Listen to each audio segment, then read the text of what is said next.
রাঙ্গিরখাড়িতে গৃহবধূর রহস্যজনক মৃত্যু, স্বামী রিন্টু দেবের বিরুদ্ধে পরিবারের অভিযোগ, এলাকায় চাঞ্চল্য। শিলচর শহরের সদর থানায় অধীনস্থ রাঙ্গিরখাড়ি টাউন আউটপোস্ট এলাকার শরৎপল্লীতে ফের এক গৃহবধূর রহস্যজনক মৃত্যু ঘিরে উত্তপ্ত হয়ে উঠেছে গোটা এলাকা। মৃত গৃহবধূর নাম সরস্বতী দেব, বয়স 31, 5 বছরের একমাত্র সন্তান রেখে অকালে প্রাণ হারালেন তিনি।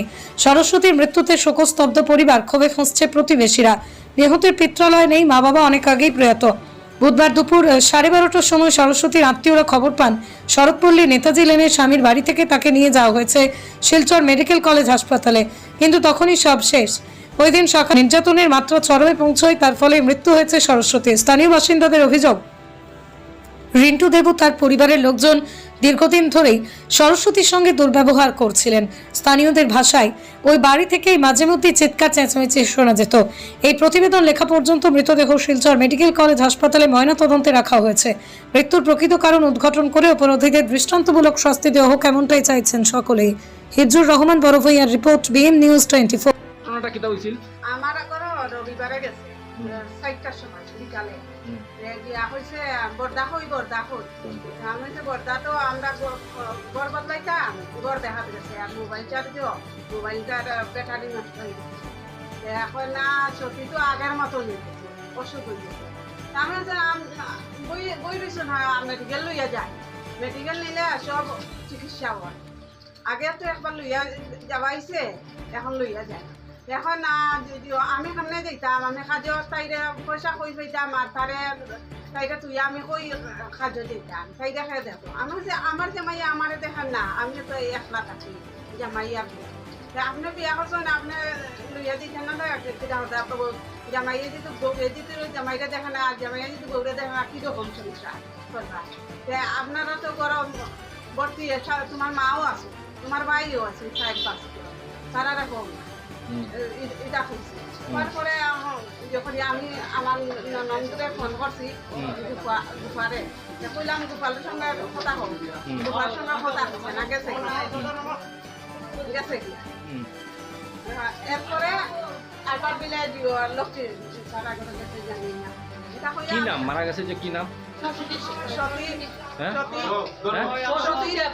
সতী সরস্বতী দেব। আর জামাইয়ের নাম? রিন্টু দেব। আচ্ছা, কোন জায়গাত মারা গেছে, কোন জায়গাত মারা গেছে এটা জানি না।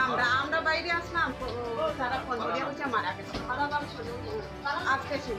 আচ্ছা, বালা নাম সজল দেব। তা আপনার কি সন্দেহ হতে এটা? হ্যাঁ, আগে কয়দিন আগে তার ভাই মারা গেছিল, তখন সাইডে আছে মারিয়া ফুলাই লাগছিল, ওই সাইড বাড়ি চাইছি। আচ্ছা, আইছে কয় সাইড বিলে এটা পরিষ্কার করে না, রাস্তার লাগি। আপনি কি মেয়ের কি হয়? আমার ননদ। আচ্ছা, তে মেয়ের মা বাবা নাইনি? মেয়ের মা বাবা কেউ নাই না।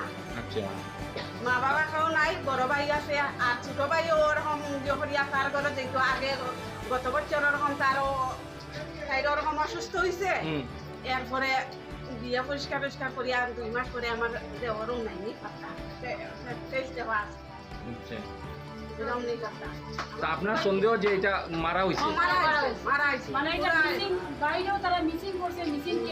মানে আপনার রহস্যজনক লাগে। আগে কি ও জামাই অত্যাচার করতো?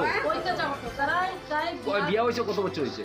বিয়া হয়েছে 2019, হ্যাঁ 2016 সরি 2019 এপ্রিল 16। আচ্ছা, তারপর থেকে কি মানে অত্যাচার করতো? অত্যাচার করে মানে তাই বিয়ার পরে 1 বছর তারা দাদার ঘরে আয়া থাকে, তখন দাদা বিয়া করছিল, আমি যেটা জোড়াতে আসলাম তখন আমি করতাম। আপনার কি লাগে মেয়ে? আমার ছোট বোন।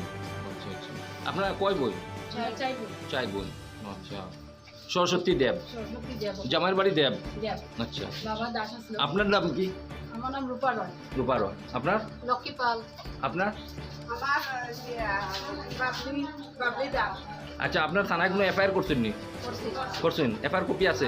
আছে, আজকে সকালে আছে। আজকে করেছি এফআইআর করতে ফটো তুলিয়ে রাখছেন নি? এফআইআর কপি রাখছেন? আচ্ছা, দেওয়া আছে।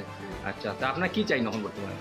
আমরা চাই যে দেখুন অত বছর থেকে তাইদের মানে মেন্টালি টর্চার, ফিজিক্যালি টর্চার, খাওয়া দিচ্ছে না, ডক্টরের দেখা আছে যে ডায়েটের অভাবে মানুষটা এরকম নার্ভের প্রবলেম। আর ছেলেদের তো রুজিও করে না, কিছু না। আগে আজকে দেখা গেল বিয়ার আগে যে স্বর্ণমের চাকরি করে কিতা কিন্তু দেখ তখন তো কিছু করেন না এটা খাওয়া দিতে পারেন না কিছু আপনারা কি চাই এখন যে ঘটনাটা হইলো? আমরা চাই যে আমরা তার শিক্ষা মানে যেটা বিচার হওয়া হুম সেটা মানে উচিত বিচার চাই না আমরা। বিচারটা আমরা চাই মানে তদন্ত করিয়া হ্যাঁ হুম।